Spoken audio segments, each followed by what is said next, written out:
आपको जब हम आईना दिखा रहे हैं तो अपना चेहरा देख के आपको क्यों चिढ़ हो रहा है? अरे अपना चेहरा तो देखिए, क्या किया आपने? आपके समय में तो मछुआरे लोग, मछुआरे भाई जो हैं, वो भूखमरी के कगार पर थे। किसान क्रेडिट कार्ड किसकी योजना है? प्रधानमंत्री नरेंद्र मोदी जी की योजना है। किसके उत्थान के लिए है? उन मछुआरा भाइयों के उत्थान के लिए है। 2013-14 में आप फिश प्रोडक्शन की बात कर रहे थे, आपको कोई बात समझ में आती नहीं है, तो इसलिए अध्यक्ष महोदय, हम आपको ये बताना चाहते हैं। नमस्कार, आप लाइव सिटीज देख रहे हैं। मैं हूं आपके साथ काव्या। देश के संसद में आज मछुआरों को आ रही समस्याओं पे चर्चा हो रही थी कि पूरे देश भर में मछुआरों को किन समस्याओं का सामना करना पड़ता है जब वो मछली मारने जाते हैं, तो किन चीज़ों की कमी होती है, उनका किन चीज़ों का खतरा होता है। इन तमाम विषयों पे आज सदन में चर्चा हो रही थी और केंद्रीय मंत्री, मत्स्य पालन के मंत्री हैं और बिहार से मंत्री हैं ललन सिंह, वो खड़ा होते हैं बोलने के लिए और किस तरीके से उन्होंने विपक्ष की पोल खोल दी है और कहा है कि 2014 के बाद देश भर के मछुआरों के लिए क्या क्या काम हुआ है। तमाम जवाब को वो देते हुए नजर आए हैं। सबसे पहले आप उस पूरा वीडियो को देखिए। अध्यक्ष महोदय, माननीय सदस्य वेणुगोपाल जी ने कई बातों की चर्चा की। उसमें एक उनका है कि जो 30 मिलियन, लगभग 30 मिलियन मछुआरे भाई हैं और गरीब हैं, वास्तव में गरीब हैं, उनके प्रति सरकार का इंडिफरेंस और नेग्लेक्ट, ये सही नहीं है अध्यक्ष। बल्कि सच्चाई यह है कि प्रधानमंत्री मोदी जी की सरकार ने ही उनकी गरीबी पर ध्यान दिया और उनके उत्थान के लिए योजनाएं की। और आज उसका परिणाम है कि हमारा मत्स्य उत्पादन पूरे दुनिया में दूसरे स्थान पर है। आपने भी वर्षों तक शासन किया इस देश में। 2013 तक आपने शासन किया, 14 में प्रधानमंत्री मोदी जी आए।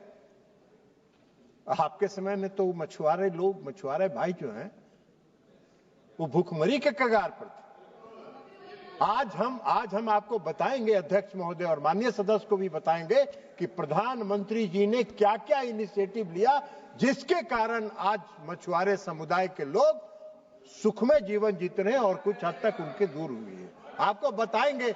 आपको देखिए, आप वेणुगोपाल जी, आपको जब हम आईना दिखा रहे हैं तो अपना चेहरा देख के आपको क्यों चिढ़ हो रहा है? अरे अपना चेहरा तो देखिए, क्या किया आपने?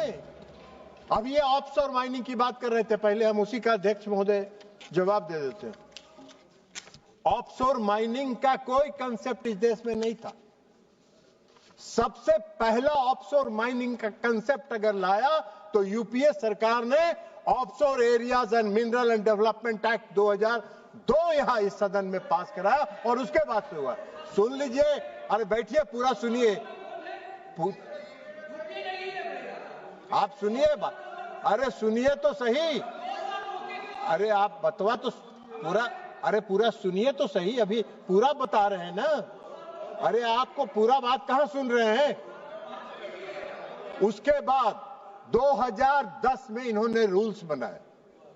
आज तक कोई ऑफशोर माइनिंग केरला में या किसी समुद्री तट में प्रारंभ ही नहीं हुआ है, तो उसके कहां सवाल है? उसके प्रभाव का, कुप्रभाव का कोई नहीं हुआ है।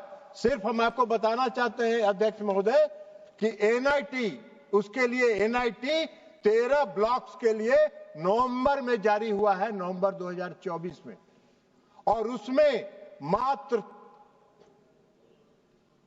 3 ब्लॉक्स हैं जो केरला के हैं और वह भी 12 नॉटिकल माइल से बाहर के हैं, जो एक्सक्लूसिव इकोनॉमिक जोन में आता है।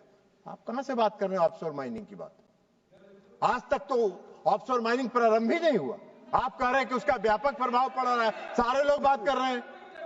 अरे आप सारी बात, और ये पूरा मामला खनन मंत्रालय से, हमने खनन मंत्रालय से जो सूचना प्राप्त किया है उसके आधार पर हम इनको बता रहे हैं।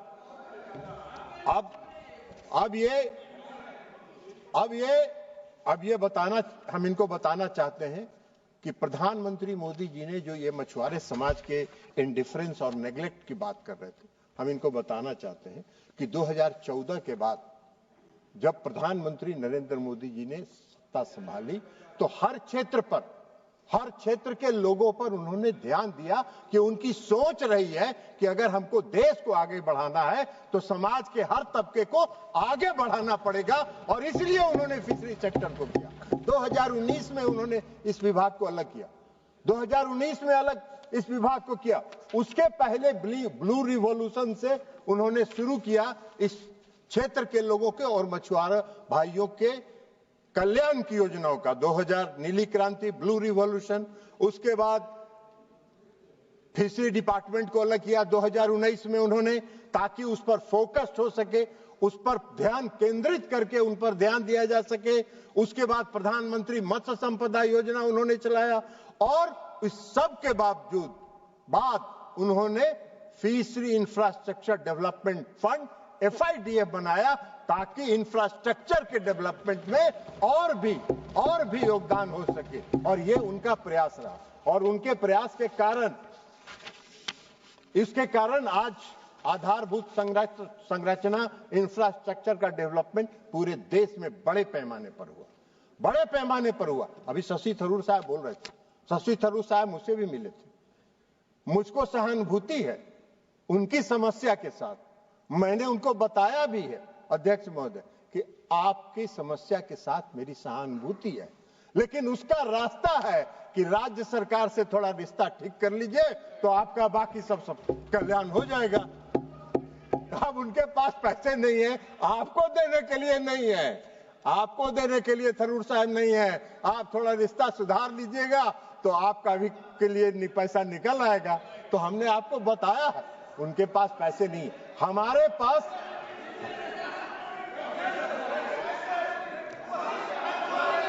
ये तो अपोजिशन में रिश्ता क्यों सुधारेंगे? अध्यक्ष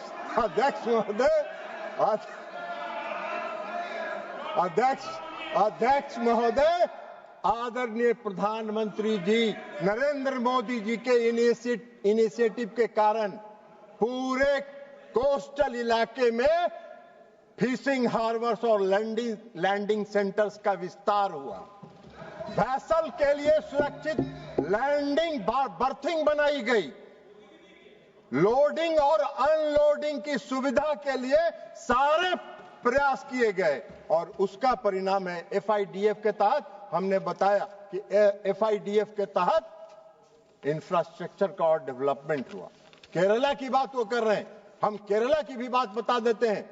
1358.10 करोड़ की रुपए की योजना केरला राज्य के लिए भी स्वीकृत हुई, इसलिए कि मोदी सरकार का यह मानना है कि कोई भी राज्य के साथ, किसी भी क्षेत्र के साथ कोई भेदभाव नहीं करना है, सबके लिए समान रूप से विचार करना है। सबका उत्थान होगा तब देश का उत्थान होगा, तब विकसित देश का निर्माण होगा।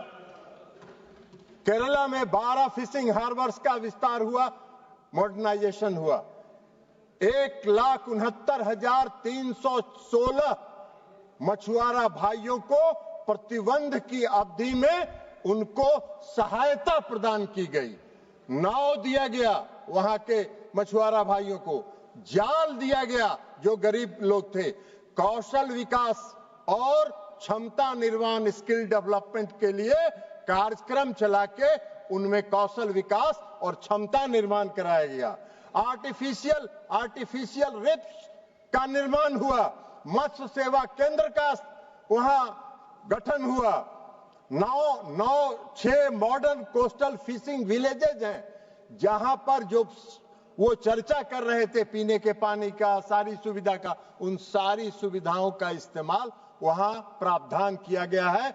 मॉडर्न कोस्टल फिशिंग विलेजेस में 6 क्लाइमेट रेसिलेंट विलेजेस का निर्माण भी केरल में स्वीकृत किया गया है, चयन उसका हुआ है, और नेशनल फिशरी डेवलपमेंट बोर्ड को उसका नोडल एजेंसी बनाया गया, उसका निर्माण होगा। तो मछुआरा भाइयों के लिए सारी समस्याओं के समाधान के लिए मोदी जी की सरकार चिंतित है। उसके अलावा इन्होंने कहा मोदी जी की सरकार ने मछुआरा भाइयों के लिए सोशल और इकोनॉमिकल तथा उनकी सुरक्षा पर भी ध्यान देने का काम मोदी सरकार ने किया। ग्रुप इंश्योरेंस की स्कीम किसने चलाई? ग्रुप इंश्योरेंस की स्कीम मोदी जी की सोच का परिणाम है कि मछुआरा भाइयों को जब दुर्घटना में उनकी मृत्यु होती है तो 5 लाख रुपए, अगर गंभीर रूप से घायल है तो 2.5 लाख रुपए, और कम बीमार है, घायल है तो 25,000 रुपए की सहायता उनको ग्रुप इंश्योरेंस स्कीम से दी गई। किसान क्रेडिट कार्ड किसकी योजना है? प्रधानमंत्री नरेंद्र मोदी जी की योजना है। किसके उत्थान के लिए है? उन मछुआरा भाइयों के उत्थान के लिए है। बीड कल्टीवेशन किसका सोच है? इस सरकार का सोच है। मैरीकल्चर उनके आर्थिक उन्नति के लिए, open sea cage culture, ornamental fisheries को बढ़ाया गया ताकि उनकी आमदनी बढ़े। पारंपरिक मछुआरे के लिए जो ट्रेडिशनल फिशरमैन है उनके लिए नाव और जाल की व्यवस्था की गई। डीप सी वेसल्स के निर्माण के लिए भी प्रावधान किया गया। फिशिंग वेसल्स का अपग्रेडेशन हुआ। ट्रांसपॉन्डर, जो आज की तारीख में ट्रांसपॉन्डर जिसकी चर्चा बालू साहब कर रहे थे और कई साथी कर रहे थे कि बॉर्डर पार कर जाते हैं हमारे फिशरमैन फिशिंग करते हुए, ट्रांसपॉन्डर को प्रधानमंत्री नरेंद्र मोदी जी ने लॉन्च किया पालघर से, महाराष्ट्र से। वह ट्रांसपॉन्डर एक ऐसा हथियार है जो मछुआरे भाइयों को अपनी सीमा के क्रॉस जैसे ही करेंगे देश की सीमा, उनको सिग्नल देगा कि आप देश की सीमा क्रॉस कर रहे हो। वो सैटेलाइट से जुड़ा हुआ है, वो किसी भी एंड्रॉयड फोन पर डाउनलोड किया जा सकता है और उसके माध्यम से उनको सूचना मिलेगी। ट्रांसपॉन्डर के माध्यम से उनको समुद्री तूफान की सूचना मिलेगी। ट्रांसपॉन्डर के माध्यम से उनको यह जानकारी भी मिलेगी कि कौन से इलाके में आपका कैच ज्यादा संख्या में उपलब्ध है, वहां फिशिंग करने का काम करिए। उनका डीजल बचेगा, उनका केरोसिन बचेगा, उनको मेहनत कम करना पड़ेगा, कैच उपलब्ध होगा। वो अपने परिवार के साथ जुड़े रहेंगे उस ट्रांसपॉन्डर के माध्यम से। वो अपने मालिक, वेसल्स के मालिक के साथ जुड़े रहेंगे उस ट्रांसपॉन्डर के माध्यम से। 1 लाख मछुआरा भाइयों को मुफ्त ट्रांसपॉन्डर्स देने की सरकार का फैसला है और कई राज्यों में उसका काम शुरू हो गया है, दिया जा रहा है मछुआरा भाइयों को। तो ट्रांसपॉन्डर्स की सुविधा हो गई। 100 कोस्टल विलेजेस को 100% वित्त सब पोषण के साथ कोस्टल फिशरमैन रेसिलिएंट विलेज के रूप में चिन्हित किया गया है, उनका चयन हुआ है। उसके अलावा मछुआरा भाइयों की सुरक्षा के लिए सुरक्षा किट हेतु फंड निर्धारित किया गया है। प्रधानमंत्री मत्स्य संपदा योजना में जीपीएस की सुविधा दी जाती है, लाइफ जैकेट उनको दिया जाता है, डिस्ट्रेस अलर्ट ट्रांसमीटर उनको दिया जाता है, सर्च एंड रेस्क्यू बीकन उनको दिया जाता है। ये सारी सुविधाएं किसके लिए है? ये सारी सुविधाएं और ये सारा की व्यवस्था उन मछुआरा भाइयों के लिए की गई है। तो मछुआरा भाइयों की चिंता मोदी सरकार ने किया है, आपकी सरकार ने इतने दिन तक नहीं किया। और मोदी जी के, प्रधानमंत्री नरेंद्र मोदी जी के इसी प्रयास का परिणाम है, आज दिख रहा है वो प्रयास। 2013-14 में आप फिश प्रोडक्शन की बात कर रहे थे, आप कह रहे थे वेणुगोपाल साहब कि मछुआरा भाई सुबह जाते हैं, शाम को बिना मछली के आ जाते हैं, उनकी रोजी रोटी का क्या होगा, वो भूखे मरेंगे। 2013-14 तक आपकी जब सरकार थी 95.7 लाख टन फिश प्रोडक्शन होता था और मोदी जी की सरकार के 10 साल के शासनकाल में 184.02 लाख टन फिश का प्रोडक्शन हो रहा है। कौन कर रहा है ये प्रोडक्शन? वही मछुआरा भाई कर रहे हैं, जो आज समुद्र से मछली मार के लाते हैं, देश की अर्थव्यवस्था में भी योगदान करते हैं और अपनी रोजी रोटी के लिए भी काम करते हैं। एक्सपोर्ट बढ़ा हमारा 2013-14 में आपके शासनकाल में 30,212 करोड़ रुपए का एक्सपोर्ट होता था। आज 23-24 में दोगुना 60,523 करोड़ रुपए का एक्सपोर्ट होने का काम हुआ। 10 वर्ष में हमने दोगुना करने का काम किया है। तो इसलिए कोस्टल इलाके में झींगा के उत्पादन में आपके शासनकाल में 3.22 लाख टन होता था। मोदी जी के शासनकाल में 23-24 में 11.84 लाख टन झींगा का उत्पादन हुआ है। ये आप कह रहे हैं, आप कह रहे हैं कि फिशरी सेक्टर में कोई प्रयास नहीं हुआ, फिशरमैन पर ध्यान नहीं दिया गया, फिशरमैन नेग्लेक्टेड है, फिशरमैन इंडिफरेंस है। ये क्या तरीका है? ये नहीं है। जीबीए में, आपका जीबीओ में भी बता दें, जीबीए में 9.08% का रेगुलर ग्रोथ है हमारे जीबीए में फिशरी सेक्टर का। जीबीए में 2014-15 में 0.844% था फिशरी का कंट्रीब्यूशन जीबीए में। आज बढ़कर वो 1.12% हो गया है 22-23 में। ये है उपलब्धि। आप कह रहे हैं कृषि के टोटल ओवरऑल एग्रीकल्चर के जीबीए में, तो जीबीए में 14-15 में 5.12% था, आज बढ़कर 7.2% हो गया है, जो 41.79% का ग्रोथ है। आपको क्या समझ में आएगा? इसलिए आपको कोई समझ में नहीं आएगा, आपको कोई बात समझ में आती नहीं है। तो इसलिए अध्यक्ष महोदय, हम आपको ये बताना चाहते हैं। इन्होंने कहा, बालू साहब ने और कई सदस्यों ने श्रीलंका के साथ बात करने की बात बताई।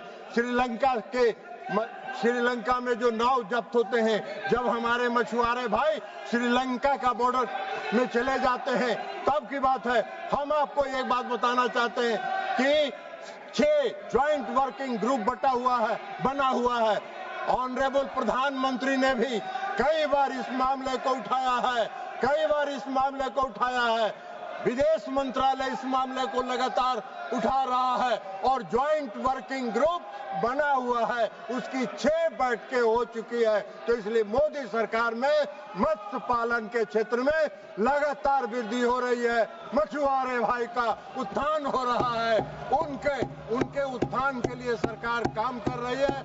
और इन्हीं शब्दों के साथ मैं अपनी बात समाप्त कर रहा हूं। अध्यक्ष महोदय, बहुत बहुत धन्यवाद। तो आपने संसद भवन के अंदर के वीडियो को देखा, जब कार्रवाई जो है चल रही थी, उसी वक्त जब मछुआरा समुदाय को किन चीज़ों की कमी होती है, कठिनाइयाँ होती हैं, जब वो मछली मारने जाते हैं, अपना व्यापार करने जाते हैं, तो किन चीज़ों की दिक्कतें आती, इन तमाम विषयों पे चर्चा हो रही थी। और मत्स्य एवं पशुपालन मंत्री हैं ललन सिंह, जो कि बिहार से हैं, जेडीयू कोटे से हैं, वो खड़े होते हैं बोलने के लिए और एक एक कर तमाम बातें कहते हुए नजर आते हैं। वो कहते हुए नजर आते हैं कि हमारे नरेंद्र मोदी की सरकार में मछुआरों को 5 लाख रुपए अनुदान देने की बात कही गई। यहाँ तक कि जो मछुआरे गंभीर रूप से घायल होते हैं, उन्हें 2.5 लाख रुपए दिया जाता है और भी जो तमाम सुविधाएं उन्हें दी जाती है, इसकी चर्चा उन्होंने की है, जैसा कि आपने वीडियो में देखा होगा। तो फिलहाल के लिए इतना ही। साथ ही चैनल को सब्सक्राइब करें, फेसबुक पेज को लाइक करें। वीडियो देखने के लिए आपका धन्यवाद।